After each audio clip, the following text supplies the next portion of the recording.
So this is the EP7 4.2mm edition.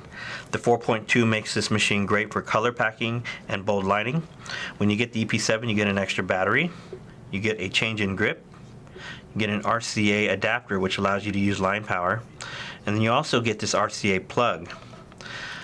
We've tested these machines at 6.5 volts and it runs a good 10 hours. So a majority of this time this battery's sitting idle. So that's where this plug becomes really handy, because you take this RCA plug, you screw it into this battery, and now you have a wireless power unit that you could use on another machine. Plug it just right in like that. See? Very handy tool. Let me show you how to use the machine. It's very easy to use. So to turn it on, you simply hold the power button. Display will turn on, tell you the battery capacity. Once it becomes solid, you tap it once. Okay, just like that. If you wanted to adjust your voltage, you tap up, tap down. Right. Very, very light vibration.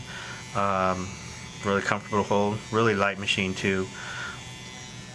Turn it off. You basically tap once, and then hold the button down. And it is now turned off. Yeah, great machine. This is the EP7 4.2mm stroke.